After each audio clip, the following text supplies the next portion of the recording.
Welcome to my channel, Purposeful Play, where I talk about all things early childhood education. I'm Danielle, and today I'm talking about fall.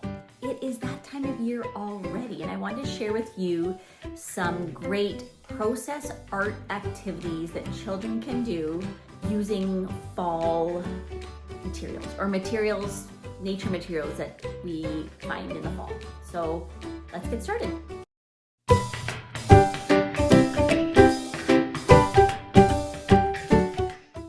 I have about 10-ish ideas.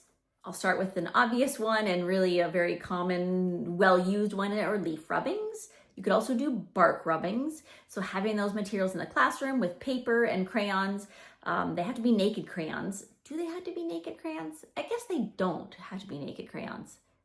You don't have to peel the paper off of them, but just being able to put the paper on top and getting a rubbing from them. I was thinking of printmaking ideas, so having children paint on the leaves and then putting the paper on top and pulling a print from that.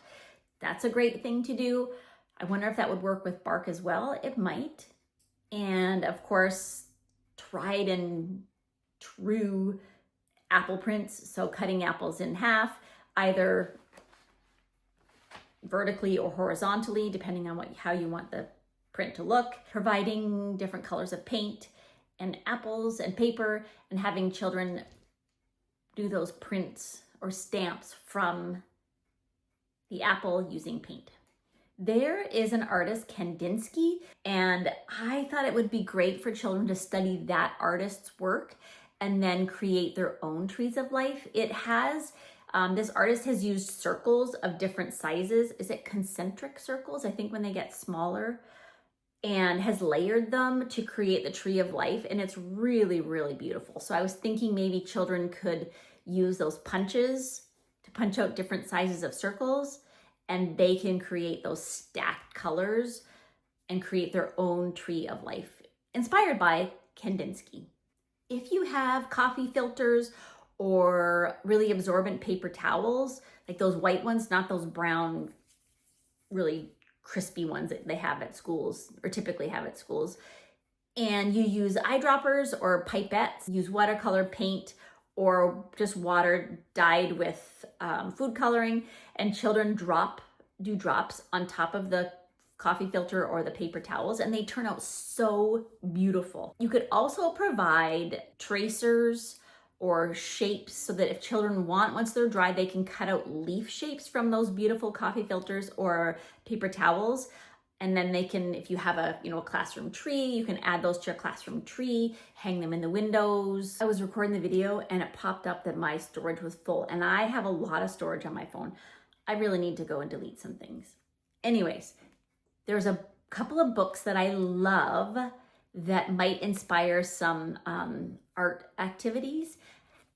One of them is called Not a Stick, and the other one is Abby Yo-Yo. So if you had a bunch of sticks and twigs around that the children have collected, you can put those in the art area, read those books, have those books for some inspiration, and see what the children come up with. You can add duct tape, you can add paints, glue, cardboard, construction paper, and just see what they come up with. You could also use Leaf Man as inspiration, so just providing, again, all of those outdoor nature tree materials.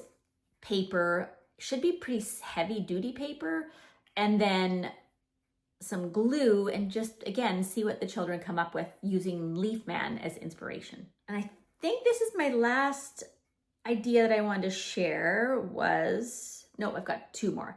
Rolling pine cones and acorns in paint. So I would just have little cups. They're often those applesauce cups. I put a bunch of paint in there, and then I would put the acorns in them, and then just a spoon, and children can scoop them out in a box and boop, boop, boop, roll it all around and get some really cool art from that. They could also trace or cut out leaf shapes from those, and those can hang in your classroom tree or in the window. And then my last idea is collage, using all those materials that they have collected through their nature walks with you or at home, and doing some collages. So a couple of different ideas. They can just add those to cardboard, like maybe the insides of cereal boxes, cracker boxes, because those are pretty sturdy. They're also free.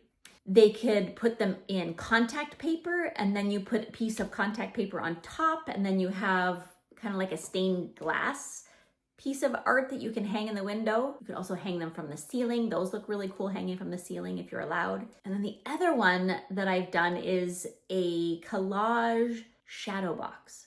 So I asked for donations of shoebox lids or just shoeboxes in general. Had the children paint the inside of the shoebox black and then let it dry. And then once it's dry, they use that as their, not canvas, base for their collage. And wow, do those look beautiful when those are displayed. They can be a shadow box that's standing up, or you could hang them on the wall. And they look like they are artists, right? They were created by artists. They just really look fabulous. They don't have to be painted black, but I just feel like the colors and the materials pop when it's done on black. Okay, those were all my ideas for some process art or open-ended art activities.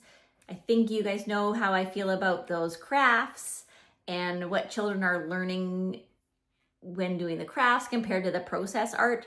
I think I have a video all about that. I'll link it down below, but have a look at that and let me know if you have any other ideas or how these activities go. I love to see and hear what you guys are doing in the classroom too. So thank you for watching. Happy fall, although I'm not very happy about it because I know what comes next here in Wisconsin after fall. Have a happy day.